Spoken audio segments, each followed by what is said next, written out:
Monday, May 18th. 26th, regular meeting of the Windsor Heights City Council. Roll call. Susan Skeries. Here. Joseph Jones. Here. Fletcher Berry. Here. Lauren Campbell. Here. Threase Harms will be joining us. Please join me. Pledge allegiance. Allegiance to the flag of the United States of America and to the republic for which it stands, one nation, under God, indivisible, with liberty and justice for all.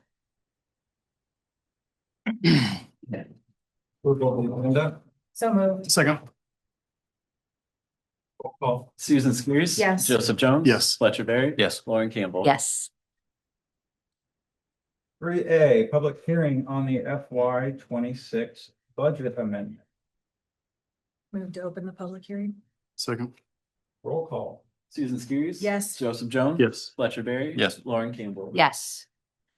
AJ or Rochelle? I'm gonna just go through quickly what this budget amendment is and why we're doing it. From the revenue side, I'll just follow straight along the actual notice. We're from revenue, we got a grant for $18,381 from the Iowa Department of Public Safety, Project Safe Neighborhood for police helmets and shields. We got a grant from Bravo for the mural project of $40,000, and we also got reimbursement from Mine for overtime worked for a total revenue of $59,046. From the expense side, we had $132,090 for ATE claims. But there was revenue of $310,000 for ATE expenses transferred in FY25 to cover that. ATE attorney fees was $6,000, ATE admin salaries was $6,796, and the CPSM fire services study was $9,000. And for a total from public safety expense wise of $153,886. In the public works piece, we have some street maintenance for $15,000, and this was just because there was some pavement preservation done on 70th Street while it was closed for the water main project. So we just wanted to be sure that we aren't going over budget.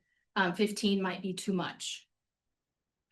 Culture and recreation from the library, $16,883, and this was because the invoice for FY25 was received in FY26. So the funds were already transferred in FY25 to pay for it, but we have to expense it in FY26. And parks for general insurance of $8,889. This was increased due to the splash pad addition. And this increase happened after we had already done the budget.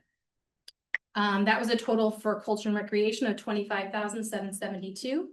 Under general government, the communications plan, $5,500. This was the strategic communication plan completed by Janet, and I'll probably butcher her name, Wildwarding, gotcha. And then in capital projects, the equipment replacement plan, the purchase of the helmets and the shields that we got the grants for. And then the mural project of $40,000, that's just to expense those grant funds received, even though we probably won't spend them this year. We still need to, in case we do, we need to show them on the budget amendment.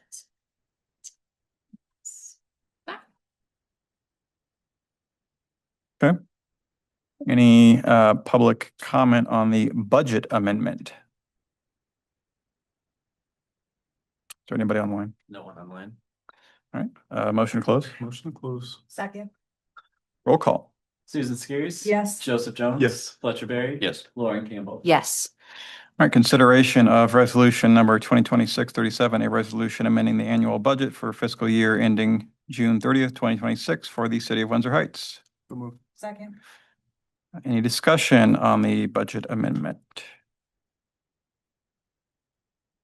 Hearing none, roll call. Susan Skeries. Yes. Joseph Jones. Yes. Fletcher Berry. Yes. Lauren Campbell. Yes. Item 4, public forum. This is the time set aside for comments from the public on topics of city business other than those listed on the agenda. No action may be taken. Please come to the podium, state your name and address for the record, and keep your comments to no more than 5 minutes.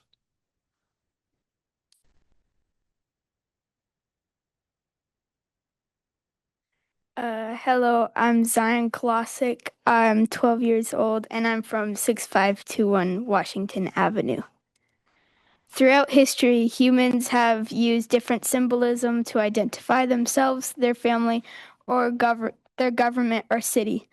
Some symbols include the seal, money, coat of arms, and logos, but one symbol stands above the rest. I'm talking about the flag. First widely used by the Romans and still used today, flags invoke pride. They're the symbols of nations, sport teams, and cities. Even our city, Windsor Heights, has one. I was surprised to find this out as I haven't seen our flag flown throughout our city, and I didn't even know we had one. From Austria to Zimbabwe, flags unite people, have beautiful design, while beneath the surface they have tragic or historic backstory and symbolism. I am here to create a symbol, a new flag that the people of our city could look at, fly, and be proud of. And that is why I would like to propose a flag competition. My idea is that people can propose flags with meaning and symbolism included. Then the council members or somebody could go through the submissions and vote on the flag. Urbandale and Des Moines have one. Why can't we? Excellent. Thank you. Thank you Thank you, so Diane. much.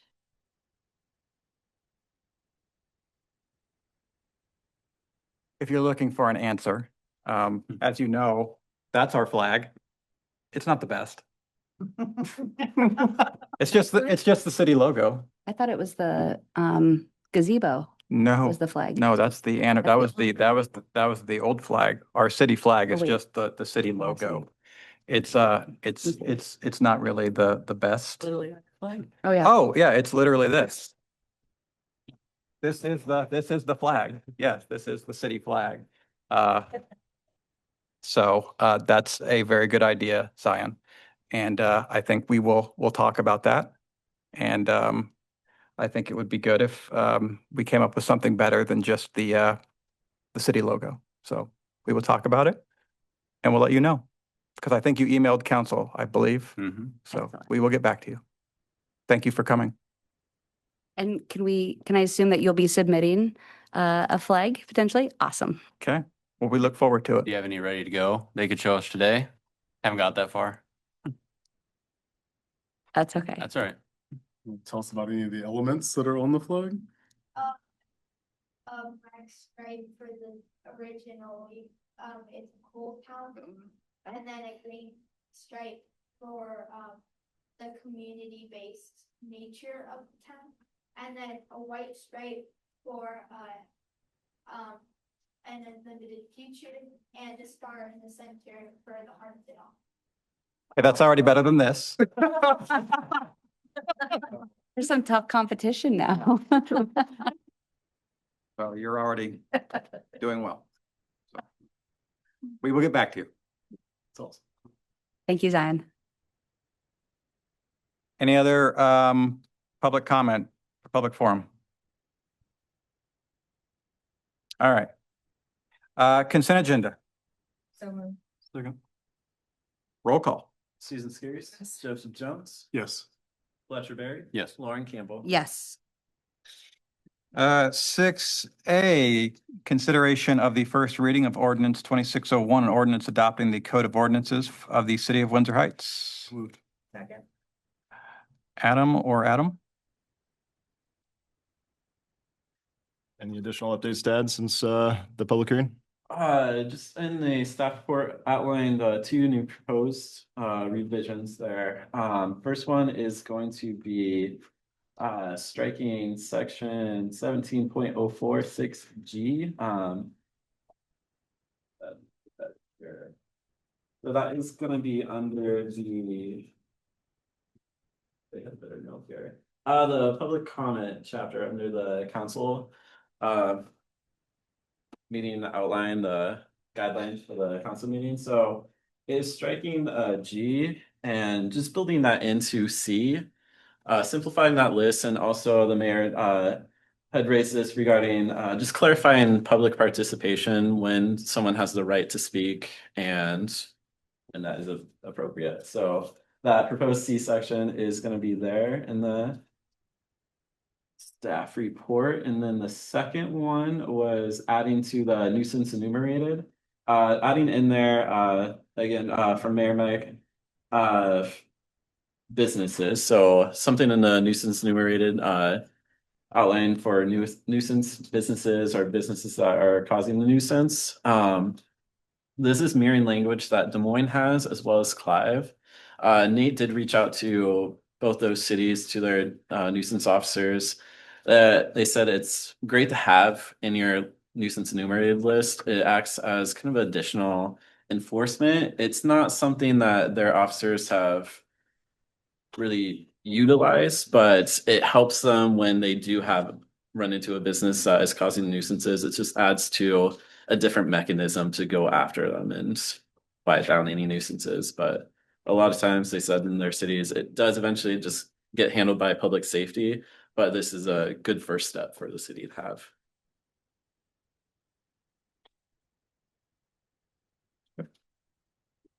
Discussion? I have a question. So this is on chapter 122. It's page 458.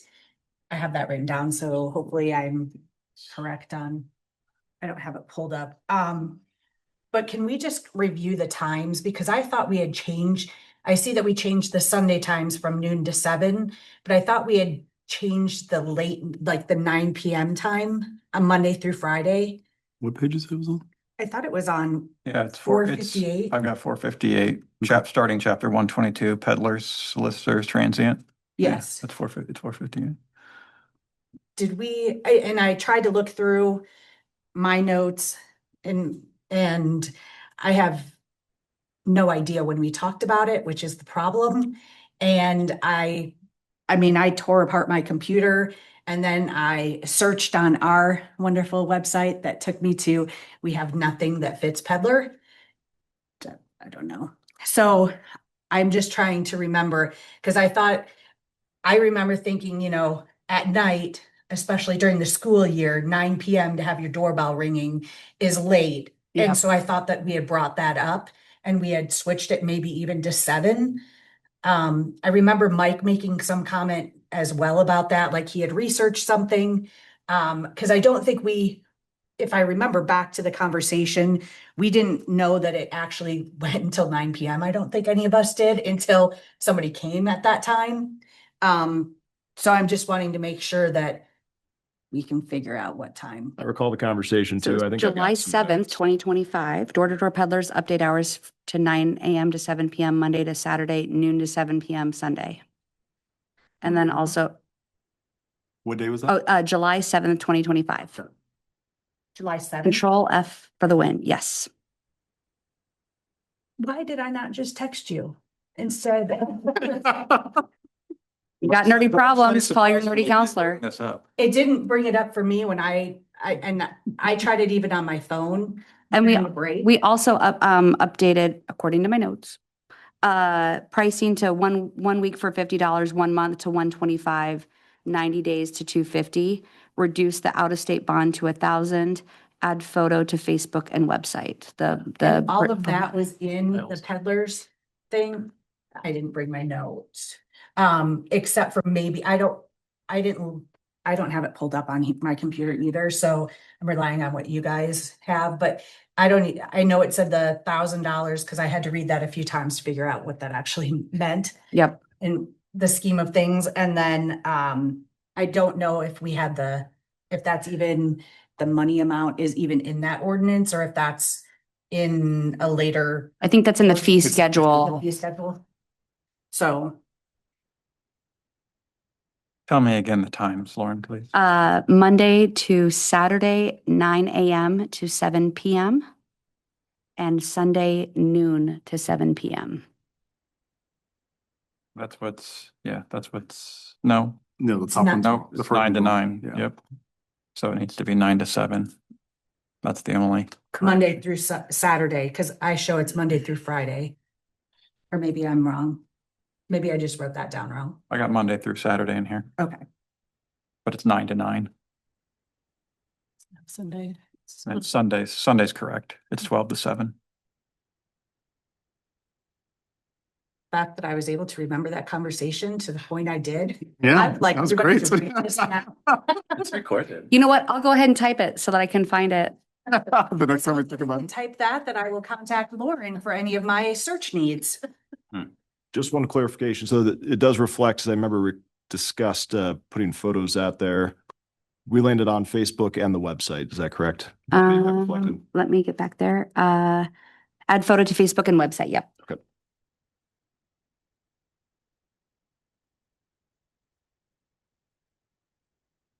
So I don't know what has to be done to change like that. You Nothing. can just move it with that, Okay. recommended change, and then it'll take care of it in the second reading. Okay.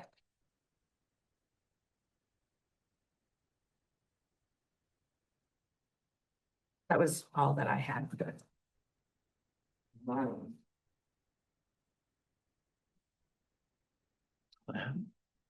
Just update the Yeah. motion. Yes. Yeah, because that's all I had for update. I'll amend my motion to include the time update from 9 to 7. Me too. And would you like to include the proposed updates in the staff report? Yes. Okay. Any other discussion? Roll call. Susan Skeries? Yes. Joseph Jones? Yes. Fletcher Berry? Yes. Lauren Campbell? Yes. 6B, presentation on City of Windsor Heights employee benefits. AJ? Michelle? Michelle's gonna start us off here. We're just gonna fill up the PowerPoint. And while he's doing that, I'll just on the dais in front of you, I did put, if you wanted it, a employee handbook from August 2025.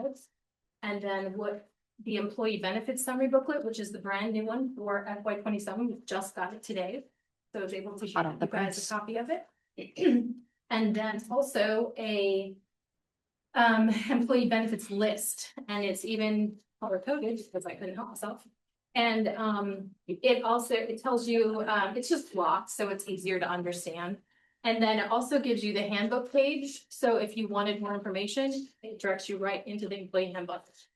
For more information on the insurance benefits, it doesn't show a page because those are in here. So you would find them in the benefits summary booklet. And I didn't include pages because I just got this today. Otherwise, I would have included those. Sorry, guys. But there it is. All right. You can go to the next page. So we're just gonna flow through quick, and if you have questions, please stop me and I'll answer them. But I'm not gonna go into too much detail because the detail is literally in both of the pieces I gave you. So, health and insurance benefits. We do have medical, we have dental, and we have vision. And we did just increase the employee contributions by a few percentage points. Those, we actually did benefit meetings, first one today, and then another one will be on Wednesday, and then in the beginning of June. We also have life, AD&D, and dependent life. Life and AD&D are 100% employer pays, so city pays for those. And then dependent life is also paid 100% by the city. That actually is a cost of 75 cents per employee, just employee, that's it, per month. So it's not a huge cost to the city. Dependent life is $5,000 for the spouse, $5,000 for each child up to age 20, age 24 if they are full-time student. Interesting. As part of our medical, dental, and vision program, we have a flexible spending account. I think we actually go over that a little bit more in another slide. Also part of our health benefits is pet insurance, which is actually a discount. It's not an actual, it's insurance. You buy insurance through Spot Pet. And we get a discount for that. And then we also provided for free is Rocket Lawyer, and there you actually can speak with an attorney and for a number of different things. And in the back of the employee benefits booklet, it does actually go into what that covers. And that is included completely free with our health insurance. Here is actually the health plan. It talks about deductibles, out-of-pocket maximums, all of those things. I don't know if you guys want me to go into any of that or if you can read yourself. And Rochelle, I just want to make sure I understand the pet insurance and the Rocket Lawyer. Those are both things. Yep. And now I see no cost to the city. They're just provided. Thank you. Yeah, no cost. And they keep, our broker keeps, and the co-op, so the co-op that we're in, they keep trying to find things to give us, and they are doing a really great job of it. Feels like it's added benefits that are no cost to, that don't add cost to our premium. So the health contribution rates, this is the slide that actually you guys voted on. This is the contribution rates that you guys chose. And what is interesting is actually the contribution rates are actual premiums. Once we got our booklet, they're actually a little bit less. So that's a beautiful thing. So if you try to use these and get in here on page 2 or 3, page 4, it gives employee contributions. So if you go in here and do the math, it's going to be less. This is going to be less than this because this, once everything was all said and done, our rates were actually lower. So not by a ton, but they were lower. So just so you're aware of that. Let's go to the next slide. Oh, you already did. Disability, we have short-term and we have long-term. And then new for FY27 is the 50% cost share for the employee. And then for long-term disability, it still is 100% paid by the city. And we did talk about group life and accidental death. So any questions about that? All right. Flexible spending accounts. This allows an employee to contribute pre-tax dollars into an account for eligible expenses. There's 2 types. There's the healthcare reimbursement, which you can put in up to $3,400 per year. And then the dependent care reimbursement account, which you can put pre-tax, both of these are pre-tax, $7,500 a year. And this is all part of our health insurance benefit as well. That's a nice add-on. We have quite a few people that use it. So from a family and medical leave aspect, the benefits we have, FMLA up to 12 weeks unpaid, a light duty return to work program. We do offer pregnancy and paternal leave at 160 hours. This was added in 2024, and this is for non-union employees. The union employees, this is not something that is in their contracts. And also that we have lactation accommodations. Any questions about any of that?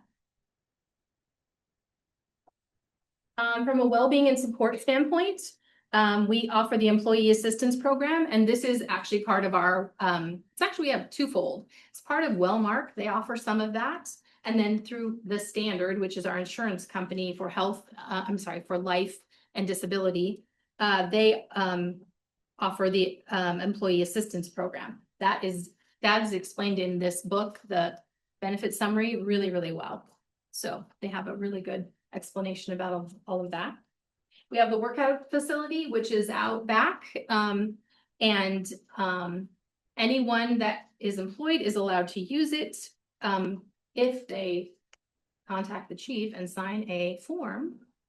And then also family members are allowed to use that, and council members are allowed to use that, elected officials.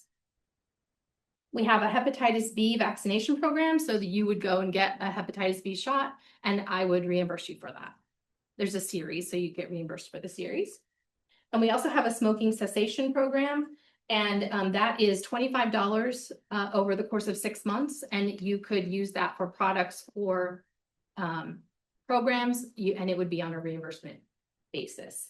I will let you know that since I've been here, almost 7 years, hepatitis B and smoking cessation, we have not used we have never used that, so. But it's available. From the retirement benefit side, IPERS, which is the Iowa Public Employees Retirement System, that is state mandated, so we have to contribute. And and I think everyone's pretty familiar with IFRS.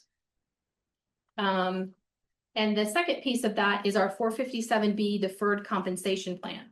This is two parts. The first one is a monthly $150 contribution to employees who opt out of health insurance or who are on this single plan. And that is in the handbook. Adam, help me remember. So the union contracts list $75 per month. And then the handbook lists $150. So there's some differentiation there, but in practice, it's currently at $150 for everybody. And then part two of that is the city contribution based on longevity. So under the, right there, under says, it says Article 24, deferred compensation. This is, I'm assuming this is Article 24 of maybe the public or the PD's contract, but this is the same percentages for everyone. Article 24 there shows what the current union contract has, which includes the match. My understanding is council would like to move everything to the match. So that's the intended update language for the handbook at some point in the future as well. Gotcha. So you do have to be here 3 years. And then you would, we would put in 1% of your salary through 5 years, and then we could move on up from there. Any questions on that one? The next one is non-union PTO. And this will give you, this shows you regular full-time employees, they accrue PTO.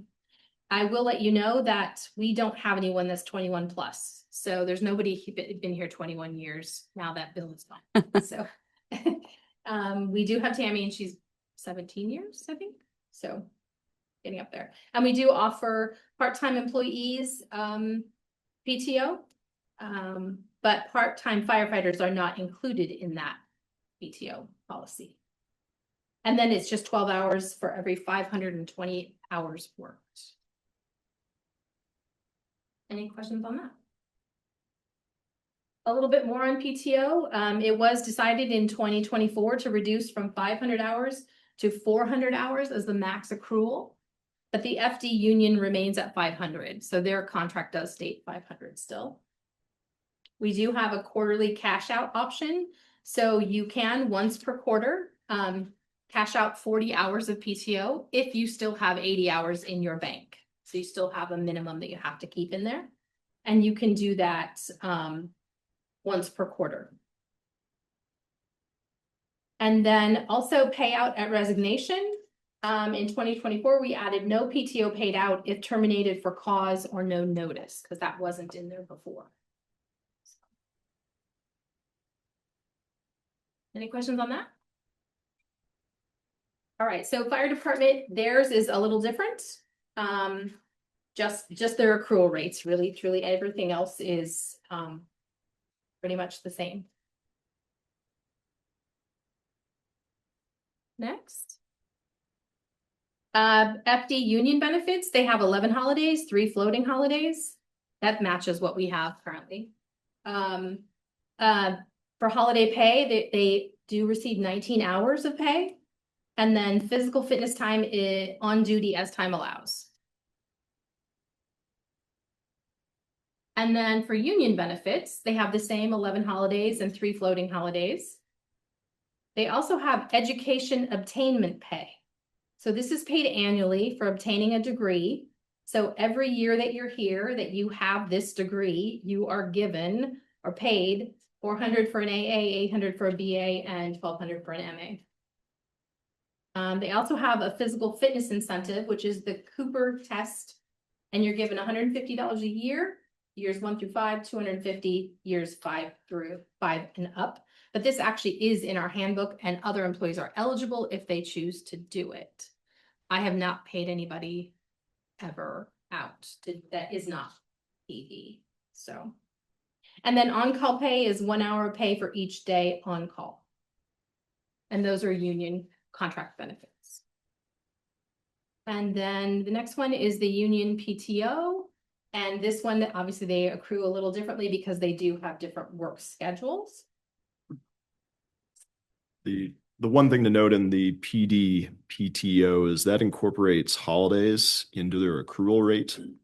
So there's a reason that you see that at a higher rate on the PD side in part, and because that's the number of holidays than just accrue alongside their typical PTO accrual, because they're not getting those holidays necessarily off from a scheduling standpoint. Works a little different than how PD's contract has it in there, but the mechanism is a little bit different, and it does sort of mislead into thinking that their PTO accrual is significantly higher than others. That's not really the case.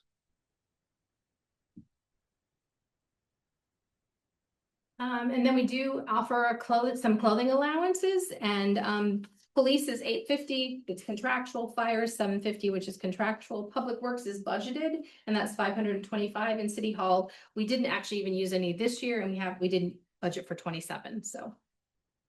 Can I go back to this paid time off, the police union PTO? Sure. A little confused on that. So can you repeat that one more time? Yeah. So absent the floating holidays, the 11 paid city holidays are accrued as part of their PTO, 8-hour shifts. And so their accrual rate reflects those 11 8-hour holidays that the city has. And that's why their accrual rate is 10.16 on year one, as opposed to the non-union staff, which is 6.8. 6.8. Yeah. That makes sense, or? Not really. So that's being accrued at the rate that they would have, or to compensate for not having the actual day off. Some unions will just simply give you those holidays because they tend to float, since PD and FD operate 24/7, 365 a year. In Windsor Heights PD, instead of just giving you those 11 paid holidays as a floating holiday, although we do have the 3 floating holidays that they receive, they accrue those 11 holidays over the course of their year each paycheck. But then doesn't it say that if they work, they are credited, if they work on a holiday, they're credited with a multiplier of 0.8 hours per each physical hour worked? So if they actually work the physical holiday, then they do get an overtime payment to compensate them for working that holiday as well. But they wouldn't get it off if their typical work schedule accommodates as part of that. Lieutenant Orsic, step in if I get anything wrong on that, but that's my understanding. This completely confuses me. I'm not gonna lie, because we were paid like time and a half for if we worked a holiday. If we didn't work a holiday, then then we received 8 hours of vacation or PTO or whatever. So I'm confused, like this, it's not mathing in my head, right? So maybe I just need to think about it a little bit more, but I guess I'm not understanding if they're getting paid for it. If they work it. If they work it.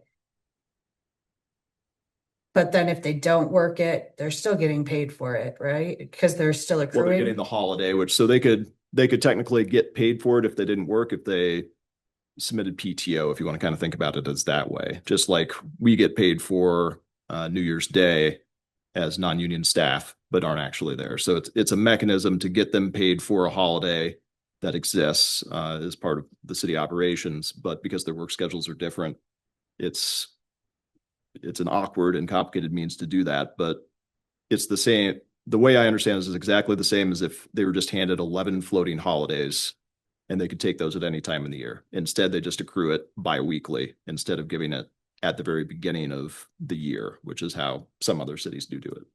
And it's in part how, well, it's not exactly how our FD does it, but. And is the 0.8 multiplier, that's in the contract? That's in the contract. So that's why it's the wage for working in the holiday. Gotcha.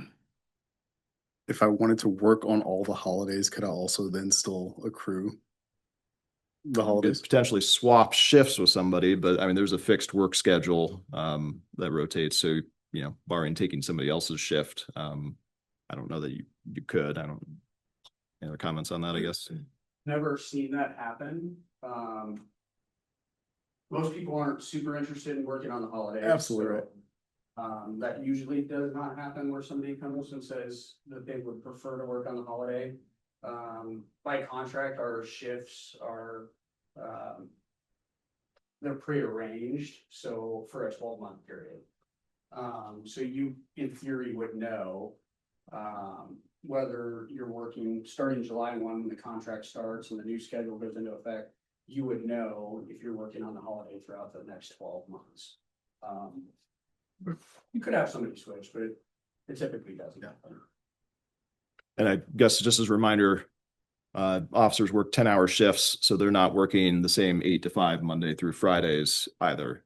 So there's that piece that stacks onto that, I guess, as far as a shift differential and whether you'd actually be scheduled on a holiday or not. You're not on a typical 8 to 5 Monday through Friday schedule. If they take PTO on a holiday, what is the rate they get paid? Just regular or the holiday rate? If they took PTO on a holiday, Yeah. it's only for hours worked. Okay. So. They'd have to exceed their 40 hours to get overtime, but it wouldn't be directly associated with the holiday. It would just be your plus 40 hours that you would be working for a work period or time. So, Teresa has joined on Zoom, so just if there's more comments, we'll just make sure to use the mic so Teresa can hear.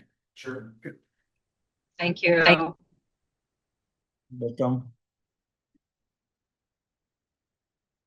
This still is clear as mud to me, but I will, It- because this is foreign to me, even as somebody who worked in a 24/7 facility where we were 24 hours a day, 365 days a week.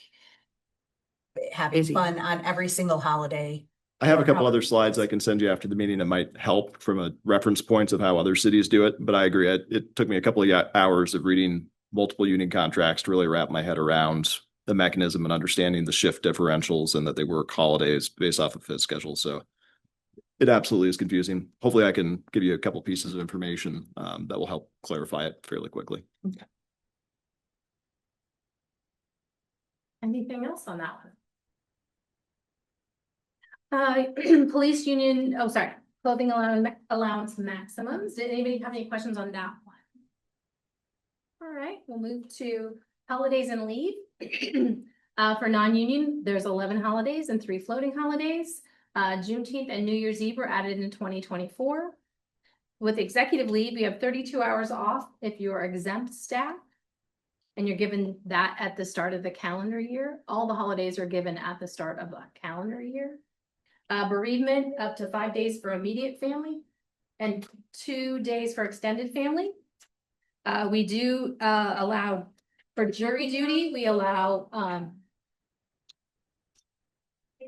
no loss of pay. But if you are paid, then you have to give your pay, whatever that is, $6 or $8 or whatever, you have to give it back to the city. So. If you need accommodations for voting, we do allow those as well. Can you explain where the executive leave came from? Because that is also another thing that I have not really heard of on top of the holidays and the floating holidays. So just kind of wondering where that came from. Yeah, a point of reference, and I can send you some slides that'll kind of share some comps on this as well, is that the general theory, at least, is that your salaried employees tend to be at meetings like this or other after hours committee meetings or other obligations. And so if you look at typical either vacation or PTO accrual rates, some, not all, but many cities have a different accrual mechanism for either department directors or non-hourly employees. And some do that through an executive leave policy like Norwalk, who's on a very similar PTO schedule as us. Some do that through a direct higher accrual rate for non-hourly employees, such as the city of Johnston. Other cities have specific policies like Clive that would look at additional personal days is another term that's used kind of as an alternative of executive days.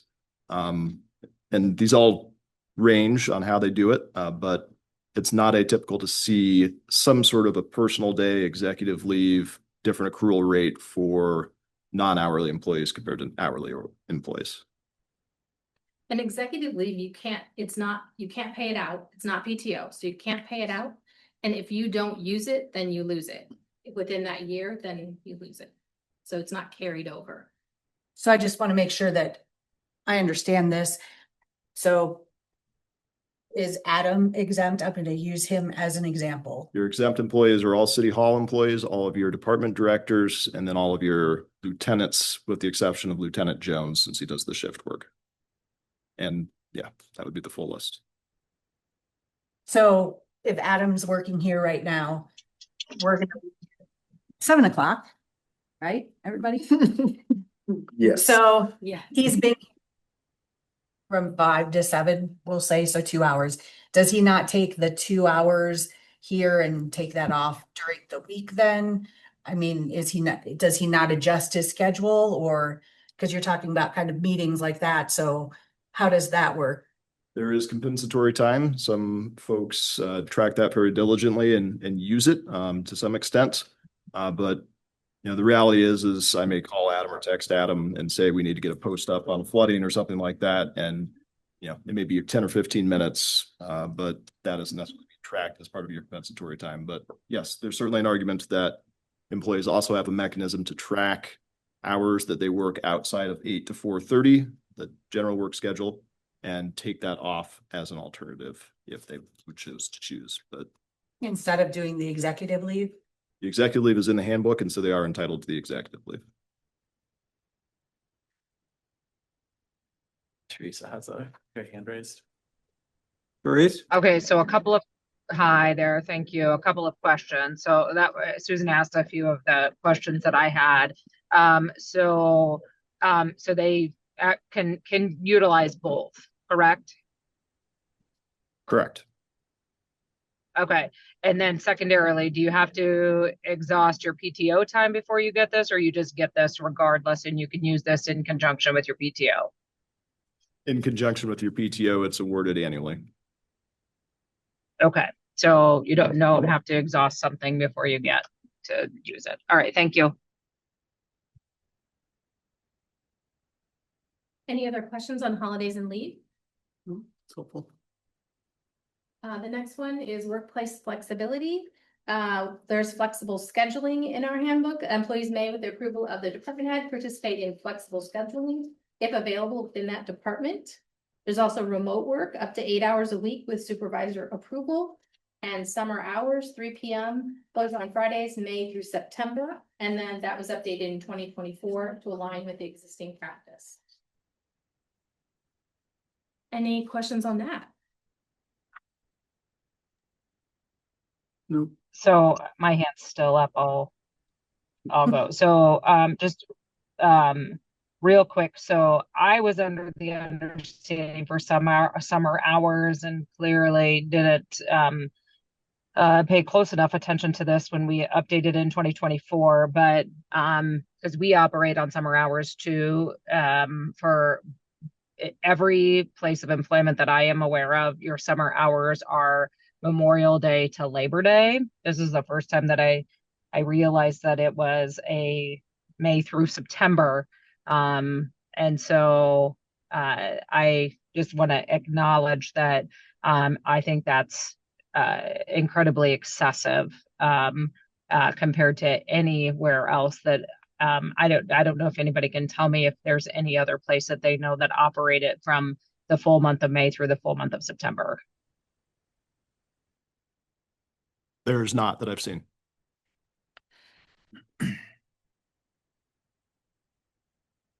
What does it mean? I didn't understand this. Updated to align with existing practice. I didn't understand what that meant. What does that mean? In 2020, man, time flies, 2023, the city operated off of a May through September, was it? Summer hours schedule. I presume that occurred years in advance prior to that as well. I'm not sure what the mechanism was that changed that, but because that was the practice, that was what was incorporated into the proposed 2024 handbook update to align with what that practice was proceeding. Who was our city administrator in 2023? Anybody? No? Dennis? Yeah. That's be my thought. Yeah, I believe it was Dennis. And I would also say that I think, I don't know that we were aware that was an operational thing. So I again, think I remember thank you. back when Liz was, before I was on council, when Liz was here, summer hours. I thought But she did it Labor Day or Memorial Day through Labor Day. there were always summer hours. The but 2015 handbook did include summer hours, but it did reflect what Councilmember Harms said, which was Memorial Day through Labor Day.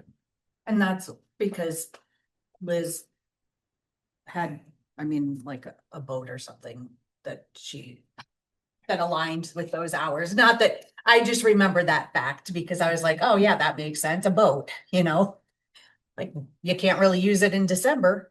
Well, I mean, maybe you can, but Not around here. not me. So that's why I remember. Something for discussion. Okay. Yep. A question again about executive pay again or executive leave. So it's to compensate for staying later past work hours. How can you be two places at once? I am so good. Wouldn't summer Fridays kind of balance that out?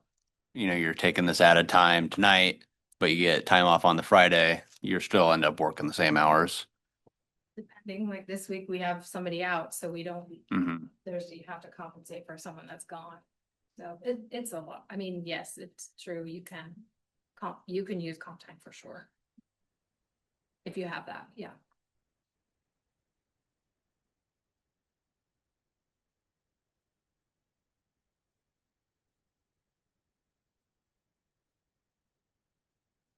Anything else on that?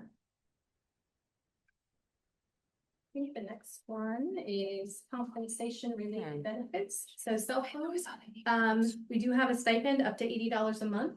That was updated in 2024 or a city issued phone. Okay. We currently have 4 city issued phones and 8 stipends that we pay. The city issued phones they're on a plan that's public safety. What do we call it? It's like a First responders or first something. Yeah. responders plan.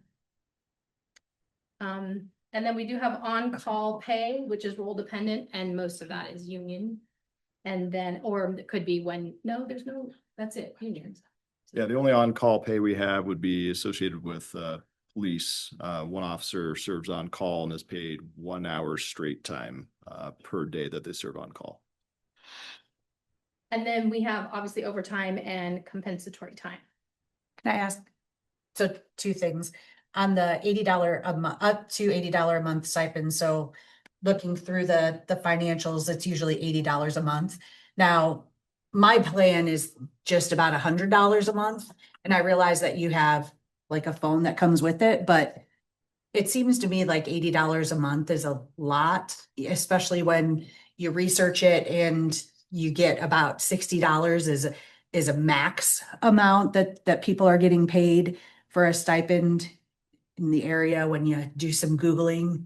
We're on the high end. Windsor Heights max is 80, Johnston is 75, Norwalk is 75, Clive is 50, Urbandale is 60% of market, and Waukee is 50. Those are the main communities that I've looked at from a comp standpoint. I like the percentage to market. That's a good idea.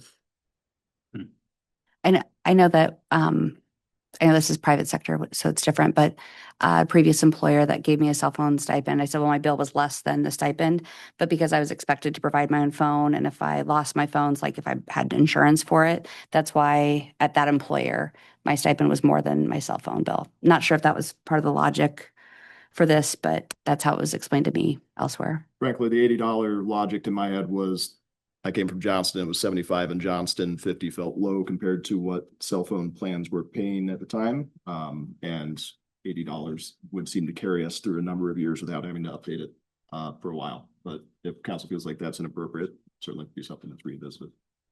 I think I would like to look into that. I know at some point in time you said that the city issued phones, that people didn't want to carry 2 phones, but it was cheaper to go under the city issued phone.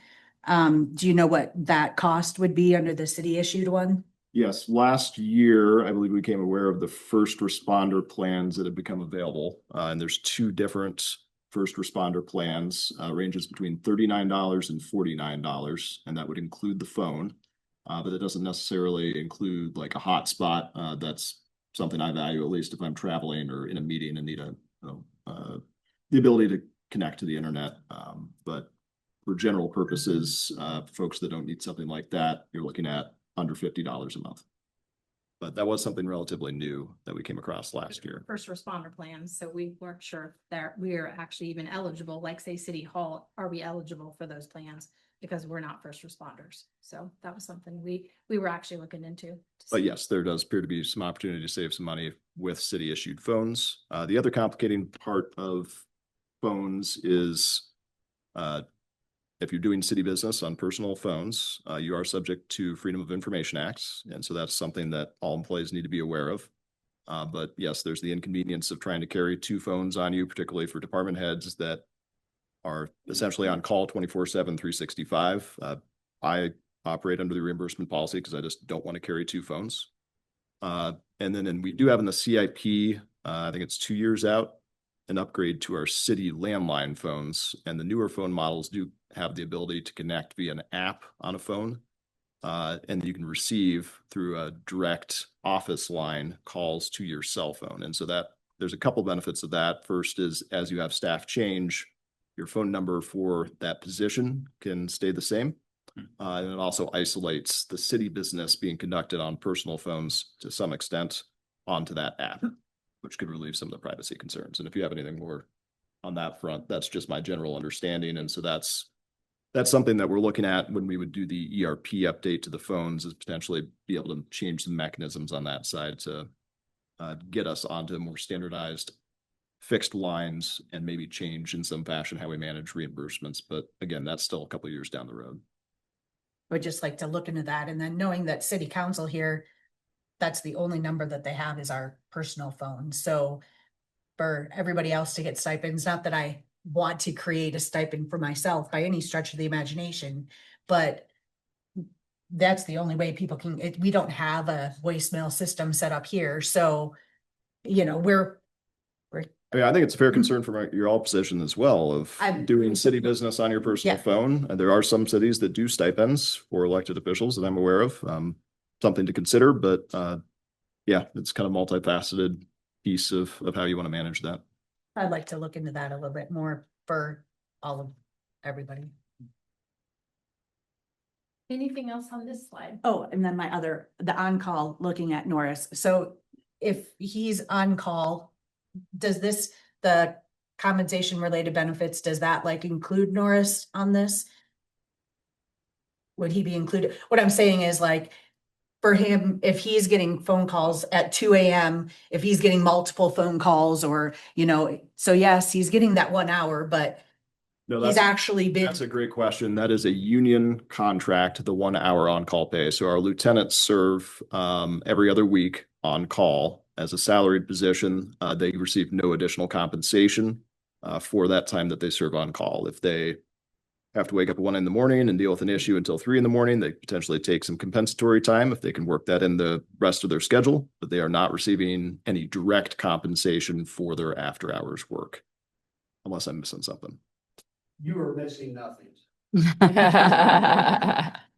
Now, the only thing I would add to that is, I get probably 10 calls a week. Most of those happen between the hours of 11 p.m. and 6 a.m. And sometimes I'm on the phone for an extended period of time. And I'm assuming even sometimes when you're not really the on-call person too. As the patrol lieutenant, I'm pretty much the first line, so I get called all of it. Even if I'm on vacation, I'm taking so I think if there's a way that we can figure out something for that, I don't think that's really fair to Norris to be. I mean, I know that he does a lot of great work and he's not complaining about it, but I also don't want to burn him out, and I want to make sure that we thank him for his work. I don't know how that looks, and maybe that's something we can discuss later, but we can think about it, but at least put it on our radar to look at what. Yeah, I think on-call practice in general is something that could use a closer look across departments. Our public works team has some similar issues. They have a fairly informal system in which there's an overnight water main break or streetlights go out or tornado, they kind of should be showing up, right? Any minute then.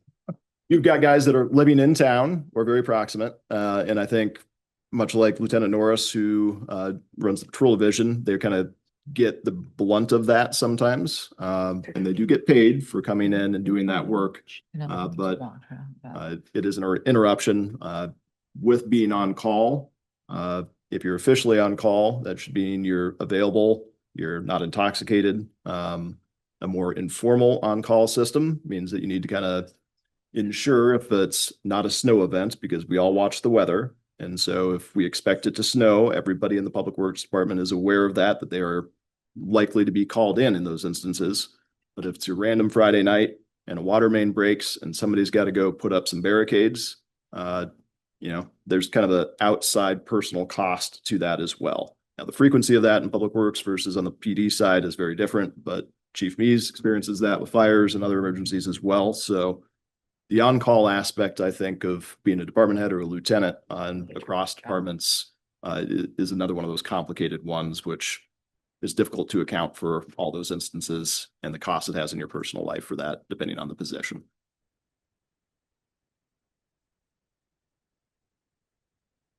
That was it. Sorry. No, that's great. Annual wage adjustment, I think everybody's pretty clear about this one. And then PD and FD wage adjustments are based on years steps included in their contract. And there is more information in the employee handbook on wage adjustments.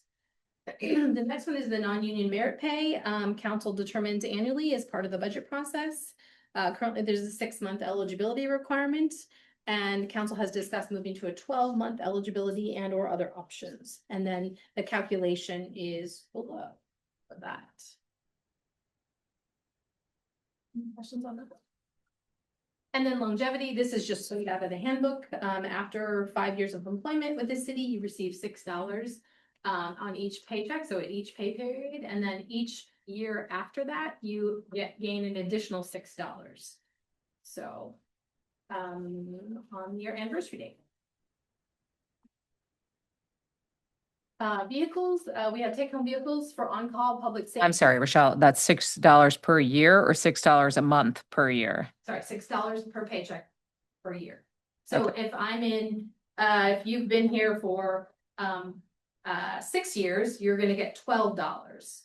So $6 for your first year, and then the next year would be $6 more. Yep. So $12 per paycheck. and then 7 years, you're at $18 per paycheck. Yep. Okay.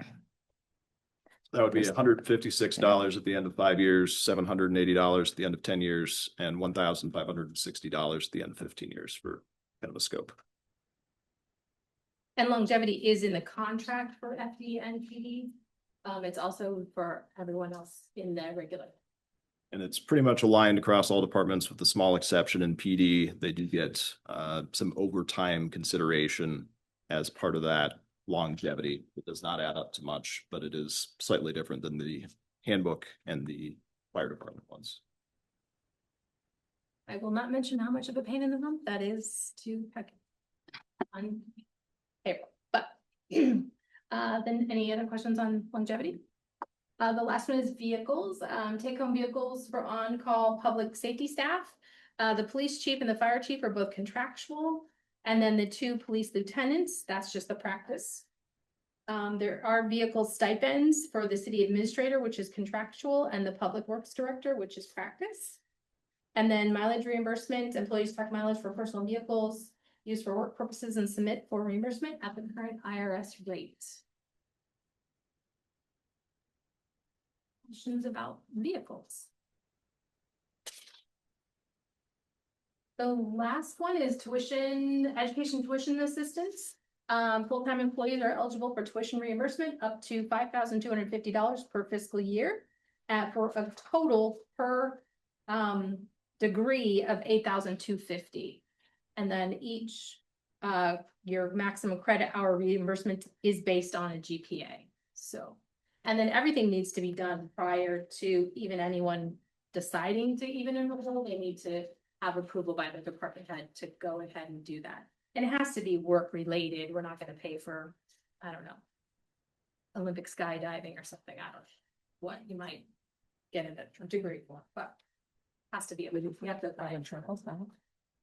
And that, if you leave employment, it's paid within a year, is that contractual for ED and FD, or is that just? That's everyone. You do have to sign an agreement that it will be paid back if you do leave within a year. Is it on the FD and PD contract though? I'm not sure I'm sure it is, but maybe it's not, but it is no matter what we don't pay it out unless you sign the contract. So we have an actual contract that. I've seen the contract. I'm just wondering if we take that to 2 years so that I'm not sure. we have a little bit. We'll have to check in the PD and FD contract to see if it's in there. I can do that.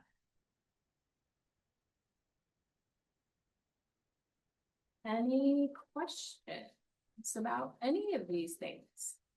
It is in the PD contract, 12 months, must repay it 100%. And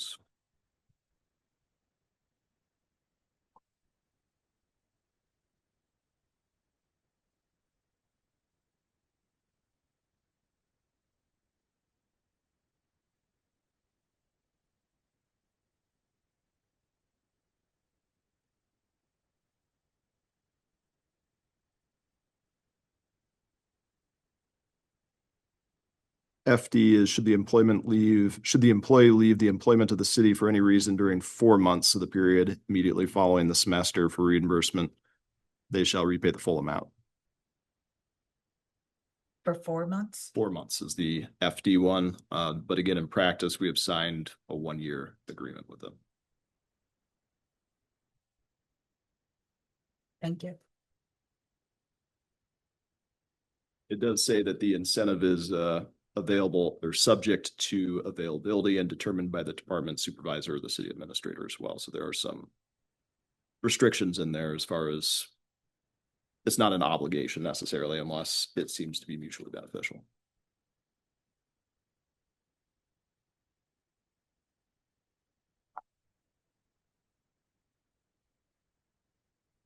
That everything? That's it. What would council like to do with this information? Had a number of different suggestions at the dais and emailed to me as well. We could have a work session and or work sessions, and we could discuss all of these things. It's an option. It could be sent to a committee, either personnel and finance, or there could be an ad hoc committee. That's the preference of council to discuss some of these things. Bring it back to council. That's I guess option number 2. Option 3, could have a consultant look at it. The MPO had Cassandra Halls look at Cassandra Halls or Hall? Hall. Look at look over all their stuff a while back. I doubt it'd be, well, I say that. It couldn't be that expensive.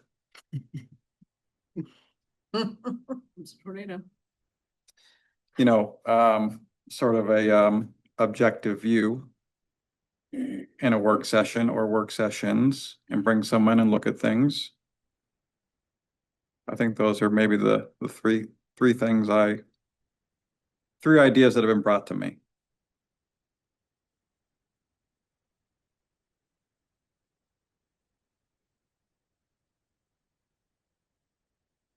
Does it make sense to do a ad hoc and then a work session? Like to work through some of the finer details and then we can talk through and add to it for the larger work session? I don't know. Works for me. I think ultimately we need to bring it back, but probably makes sense to work through some of the finer things. But this is helpful, so everybody's on the same page. You can be thinking about it. You can get feedback. We've identified things that folks think are important or to pay attention to, or Do you want personnel and finance, or do you want an ad hoc? I think ad hoc. All right, then I want volunteers. I'll be on. Volunteering as well. Not as fast, but Uh, 1, 2, 3. Work it out between yourselves.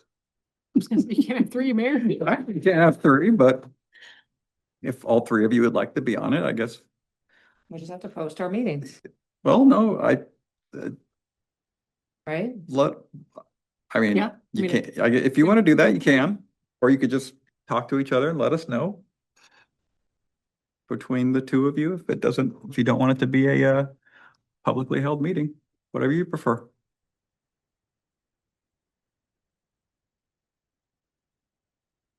You'll counsel the whole.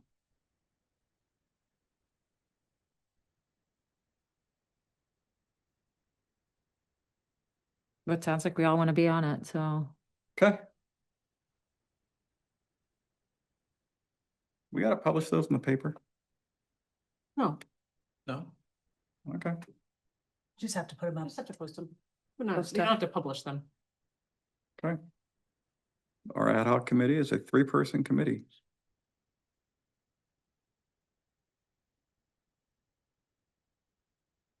I will get a calendar invite set out and see if we can find a date or dates. Perfect. Any further discussion?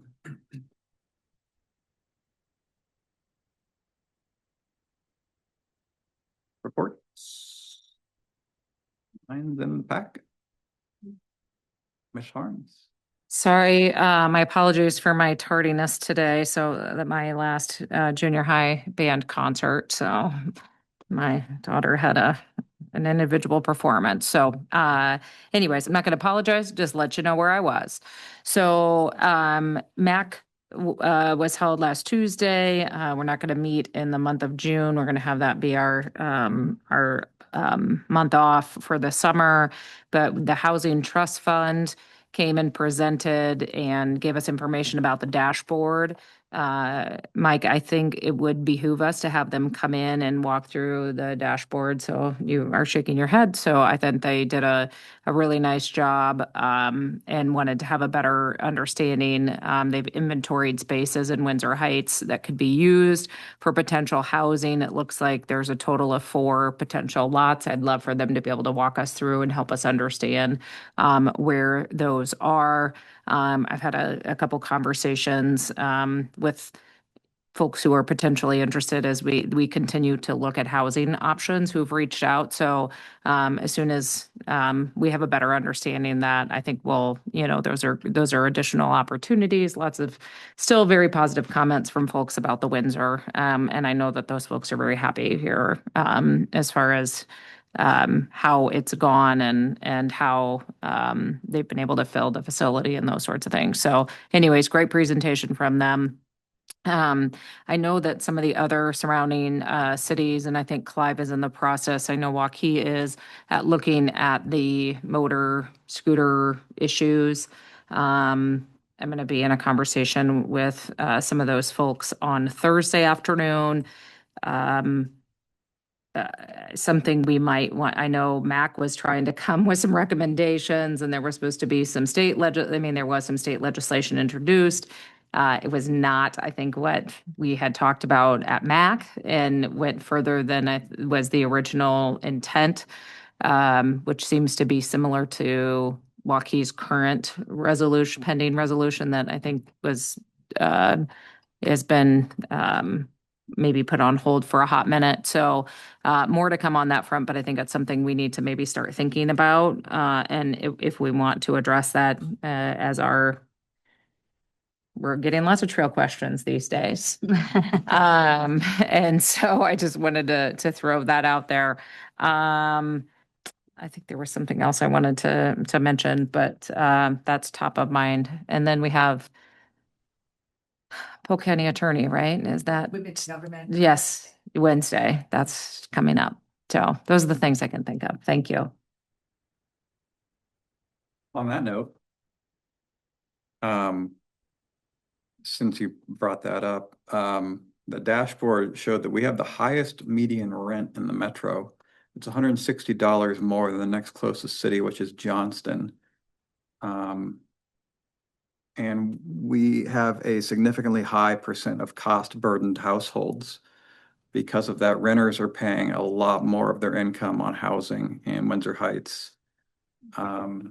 Homeowners, not so much, but renters are very cost burdened in our community, which was very surprising to see and disappointing, quite honestly. So that's why I'd like to have them in and talk to them about that. Out of curiosity, did they break that down between apartment rentals and single family home rentals?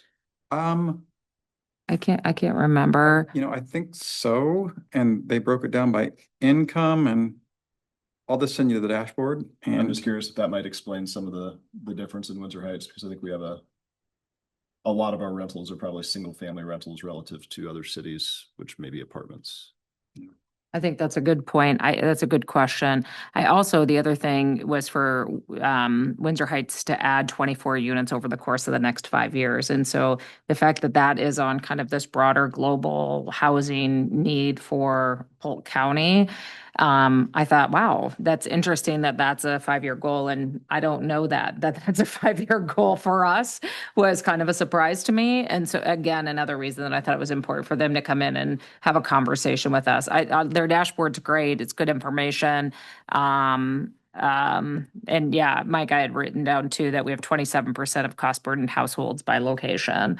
And I think that was not unsimilar to the rest of the metro, as far as the percentage wise. And I think we had some higher incomes, which I thought might play too into that cost why some were maybe more cost burden anyway. So I just throw that out there. There's lots of mechanics to this and lots of different pieces but just really valuable information. I look forward to having them in and be able to answer some city specific information. So I remember, did you send something? Is that in your notes? in my report, yeah. Is there a way that we could see the dashboard? Yeah, I linked to it in my report. Oh, you did? It's pchtf.org/dashboard. Yeah. Good information. Sorry to cut you off. That's okay. Speaking of the Windsor, West Des Moines Mayor Russ Trimble was in Windsor Heights for a graduation party this weekend and text how lovely the Windsor looks and how lucky we are to have it right on the corner there. I attended the Clive and Windsor Heights Public Safety event in Clive. Well done to the police and fire department. That was a lot of fun. Very appropriate timing that the safety trailer was focused on inclement weather and what to do in a tornado and what the different sirens sound like. And also when it gets really quiet in the middle of the storm, maybe just stay exactly where you are and don't go outside just yet. I visited the police at the Special Olympics fundraiser at Dunkin' Donuts on Friday. They had their bullhorn. I had mine. It was a lot of fun. Touch a Truck is this Friday, and there are always volunteer opportunities if anybody would like to volunteer. I was not able to attend Nancy's Place open house, but excited to see the progress there. And at our last council meeting, when we had the presentation from Metro Waste, I mentioned the Learn at the Landfill, which is a highlight for my family.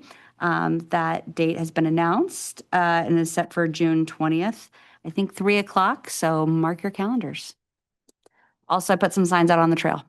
That's it. Barry? May 7th attended Urbandale Sustainability Fair. It's good to hear some new and additional ways that our residents could be environmentally friendly and hopefully put some more dollars back in their pocket. On the 14th, attended the Chambers Wake Up in Windsor Heights. So thank you to Adam and Andy for hosting, putting that together and updating our chamber members on the current projects within the city. And then I attended the open house at Nancy's Place. Didn't have a reference to it beforehand, but it looked great inside. They had some pictures, but I'm sure being in it prior to renovation would be in a different picture. So it's great to see that there's this opportunity for those individuals in our community. Jones? Dart's last meeting, we talked about, well, it was Amanda's last meeting, so we did a goodbye for Amanda from the community and from the commission. We talked about implementing the Reimagine plan, which will start on June 14th, so it's a Sunday. and getting all that information out there. You may have seen some bagged bus stops and other things around the community. So getting ready for the transition that will happen overnight, 13th instead of the 14th, to remove the old signs and unbag the new signs, and then we'll start running the routes. Then one of the things we talked about was retrofitting some buses to have larger stop signage. Because you've seen there've been a few collisions recently. Might be helpful for an emergency standpoint. And then we've also taken occupancy of the operation and maintenance facility. So. Curious? Let's see. May 6th, I attended the Metro Waste Executive Board meeting. Following that, on May 8th, Ashlyn from Des Moines Children's Museum and I met to finalize the logistics and planning for our upcoming Touch Truck event.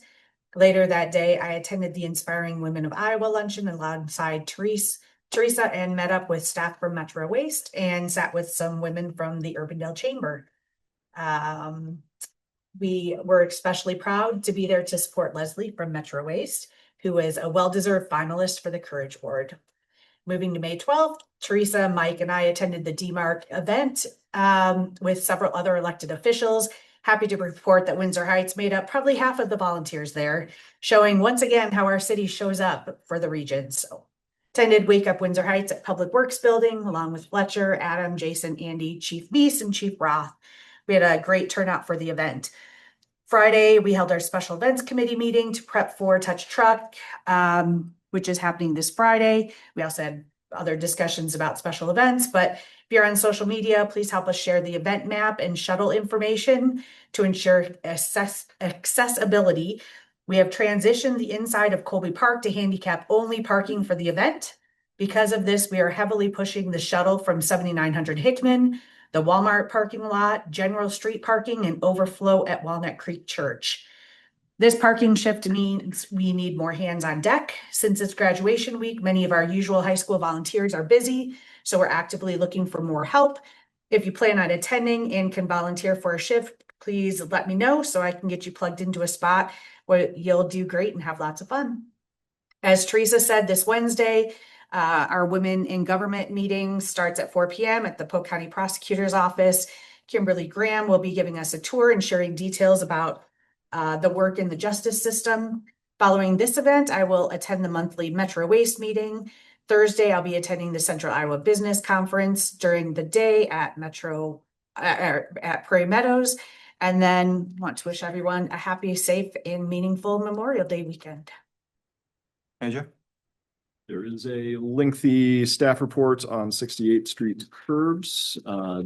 Happy to discuss it more, but the summary is there's some areas of separation of the larger rock chunks in the curb along 68th Street. Bolton and Mick noticed that as pourings occurred, took core samples, and there's ongoing conversations with the contractor about how to resolve this. We're planning to reconvene the Public Works Committee early June to have another conversation on that and discuss potential next steps to resolve the issue. So happy to answer any questions. Otherwise, it's still a work in progress. Just wanted to make sure council is aware of the issue and that a resolution has not been reached yet. Looked like the barricade was open this weekend, but I know that's not, the road isn't scheduled to open for a couple more weeks. They are hoping to open 68th Street to local traffic within would be now, what, a week and a half, Justin, I guess? Yeah. No, we'll stay close to through traffic probably for a bit beyond that. So. Fair. All right. That's all I have. Motion to adjourn. So moved. Second. Roll call. Susan Yes. Skeries, Joseph Jones. Yes. Fletcher Berry. Yes. Lauren Campbell. Yes. Harms. Yes.